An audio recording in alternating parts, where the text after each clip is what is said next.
Hello, everybody, and welcome to episode 4 of In Our Night Sky. This time, I had to make a video about the good boy in the night sky, the dog of the sky, or rather the greater dog or great dog of the sky, the constellation Canis Major. So yes, this video is about an entire constellation that you can go outside, and hopefully you'll be able to find the stars and sort of connect all the lines between the stars to see the great dog in the sky, Canis Major.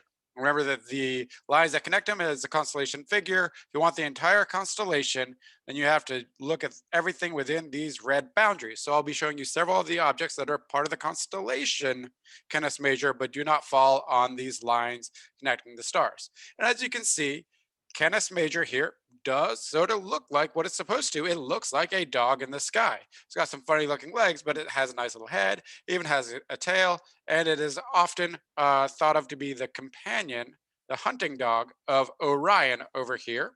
And it's also thought that Canis Major is chasing a rabbit.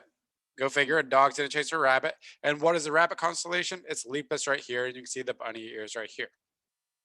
All right, so we're going to do a video about the dog in the sky, Canis Major, but as I like to think about it, the doggo of our skyo. So let's go ahead and put a doggo up there, and there's our good boy. I want to draw your attention to an entire constellation because it's pretty easy to find. We haven't done a whole lot of constellation work in this video series, and I want you to be able to go outside and look at the brightest star in the sky, which is found in Canis Major. It is Sirius, also known as the dog star. All right, so the way I want to do this video, instead of giving you a whole bunch of facts and things that you can find within Canis Major, I want to go ahead and just give you the guide on how you can go outside and see Canis Major over the rest of the month of March and into early April. So I'm going to go ahead and stop my share right here, and I'm going to bring up Stellarium. I've already pre-opened it. And I have the date and time window open over here. You can see that the date today is March 16th, 2021, and it's just shy of 2 p.m. And I want to go ahead and show you this so you could see basically how the sky changes as I go towards my recommended viewing time of 9:30 p.m. Okay, so the first thing I want to do is I'm going to go ahead and pause time. And let's just go ahead and bring it to around 2 p.m. so you can see how the sky is moving minute by minute. All right, so I'm looking here to the south. I know that Sirius is going to be in the south. I know that the entire constellation Canis Major is going to be roughly in the southern sky at 9:30 p.m.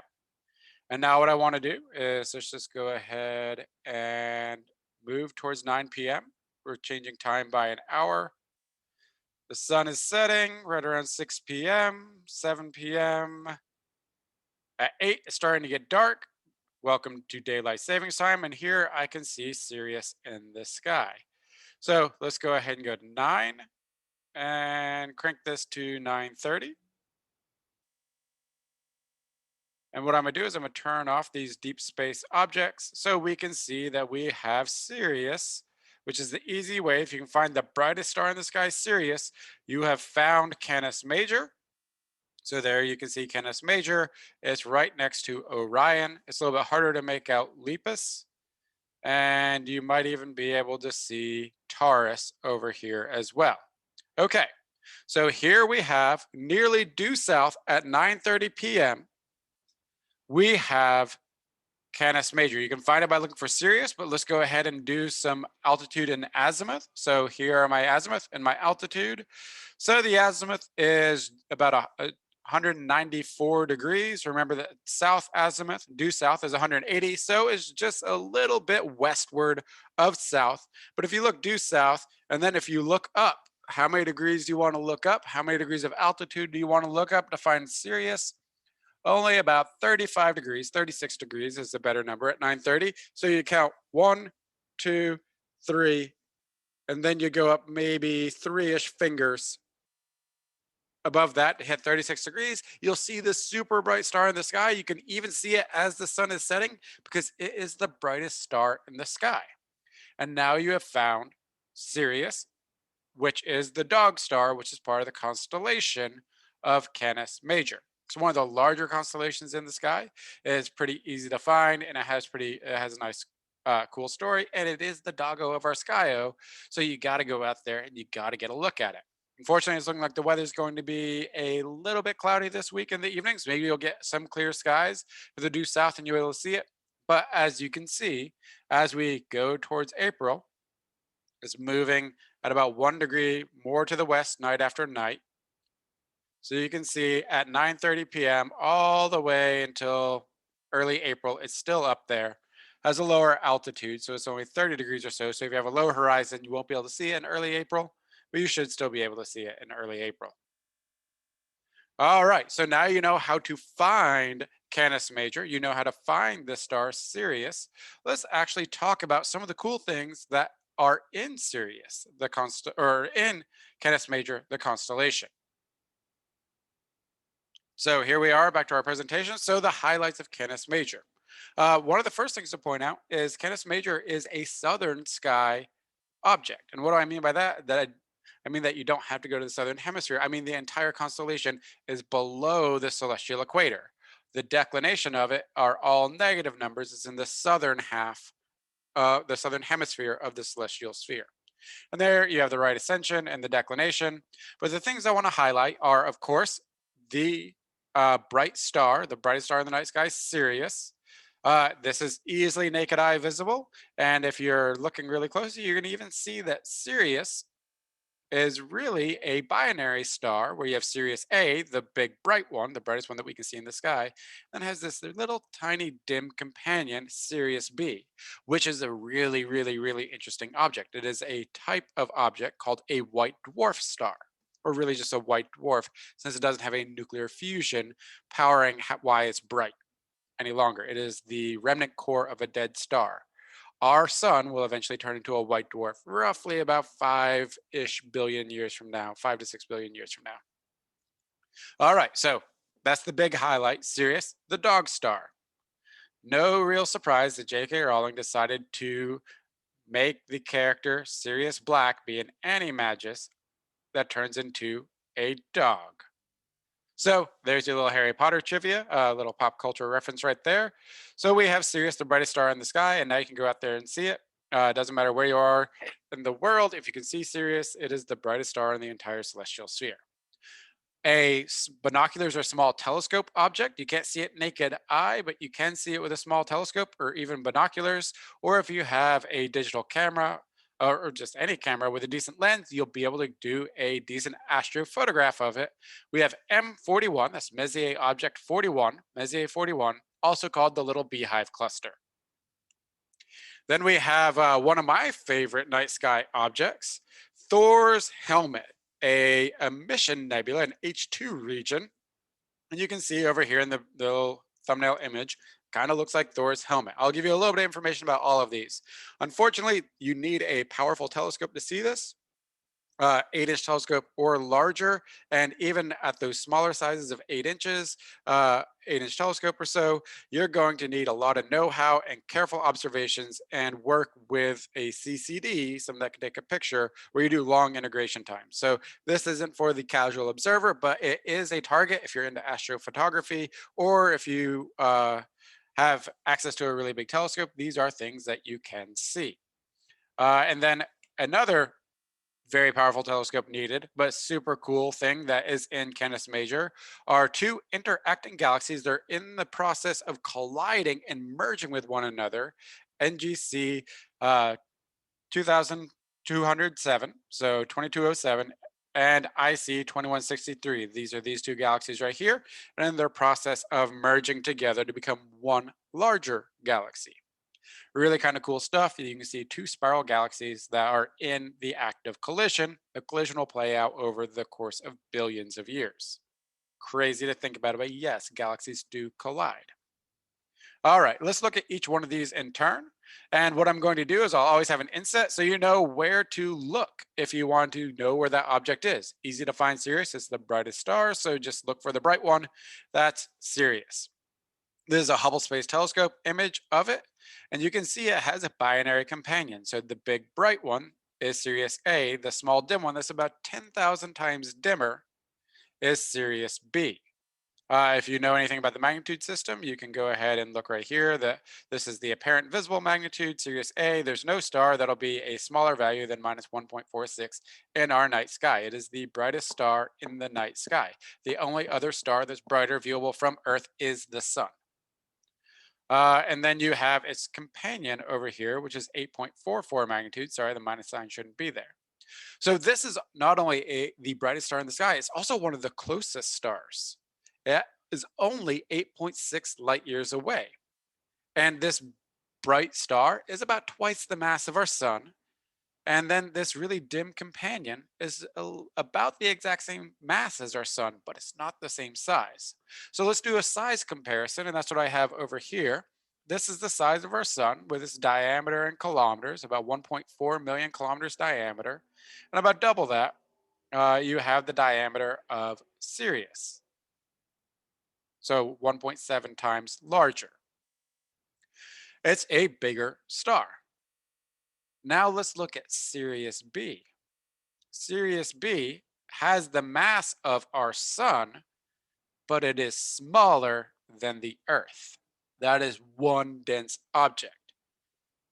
And that's because this is a white dwarf star. It's made of the leftover core, all the fusion products that get fused in the core of a star like our sun that'll eventually die as a white dwarf, leaving behind this really, really dense remnant core that fights off the crush of gravity through this weird thing called electron degeneracy pressure, which is why it's so compact.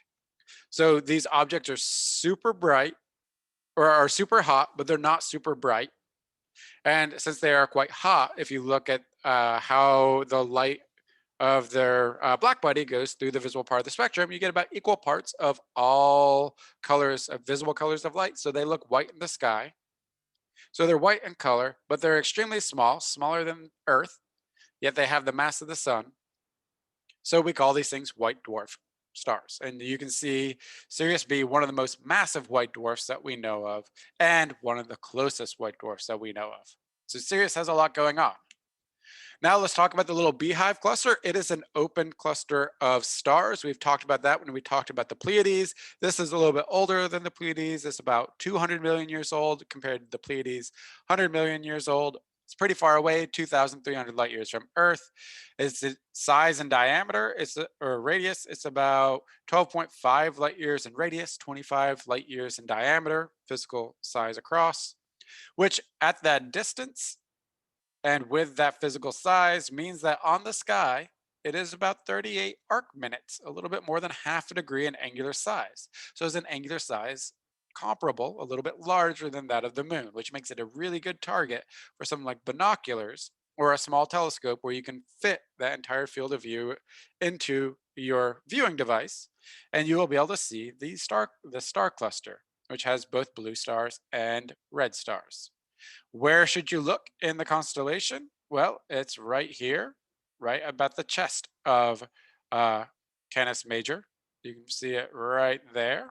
So not directly, you can find it by setting it up between Sirius, this star over here, and then this star over here, and you just sort of get a gauge, and you'd have to probably look around a little bit before you see something that looks obviously a little bit different than the surroundings, and you found the little beehive cluster M41. And now we're going to go into the more exotic objects where you can't really see them without a super powerful telescope, but they are really, really fascinating. So here is, oh no. Let me go ahead and change that on the fly because I'm not going to restart this video right now.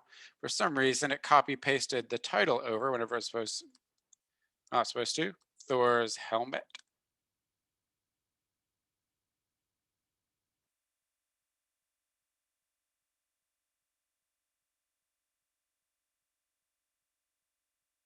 All right, so here we have Thor's helmet. This is one of my favorite night sky objects. What we're looking at is what's called an H2 region in an emission nebula. And you can see that we have lots of stuff that's emitting light right here, mostly hydrogen gas. And you can see it kind of looks like a bubble around this star right here, what's called WR7. WR for Wolf-Rayet star, an O-type star that is a variable star. They live super fast, and it's near its time to go supernova. And yes, the star will go supernova, but it also has ejected all of this material, creating this bubble that's about 30 light years in diameter. And then if you take the cloud of gas and dust out of which all of that this star formed and other stars are forming, then you end up with this cool structure that looks like Thor's helmet.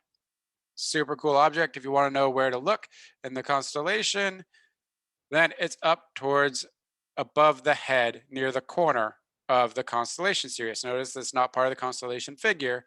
It is now up here at the boundary of Canis Major and Monoceros up there. And then finally, we have our two interacting galaxies. So now we're down beneath the feet of our dog.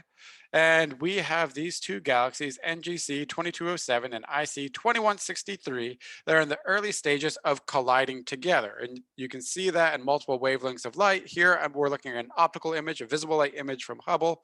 You can see these two spiral galaxies are in the process of colliding and merging. And they'll swing past one another, and then there'll be all sorts of cool dynamics. What's absolutely incredible is whenever you have galaxies like this merge, you're talking about each galaxy having upwards of hundreds of billions of stars, and then they're going to go collide with one another, except the stars themselves are not going to collide because mostly it's empty space. The probability of any collision between stars really happening is essentially zero. This is very, very far away from the Earth. It's about 115 million light years away, so well outside the Milky Way galaxy. It's really, really, really far away. And since it's so far away, you can see these huge, enormous structures, like 100,000 light years across for the larger of the two galaxies. And you can see them all in a very, very small region in the sky. Of course, you need something like Hubble to get an image like this. You can do amateur photography with these if you have a good telescope. I would want an 8 to 16-inch telescope, and you'd have to put hours of light collection on it to get a decent image, and you'd have to have a lot of know-how. So this is an advanced target even for really, really good astrophotographers out there. All right, so that's what I wanted to share with you about uh, Canis Major. And I am also going to be posting these lovely sky charts that our outreach coordinator, Paul Lewis, put together. So you can look at the sky charts, and these are what astronomers will use to help them identify objects in the sky and know where to point their cameras or their telescopes if they want to look at these objects. So I'll put links to some of the sky charts so you can then go find at least the naked eye visible and the beehive cluster a binocular target. All right. Thank you for tuning in for this edition of In Our Night Sky. I hope you enjoy the doggo of our sky.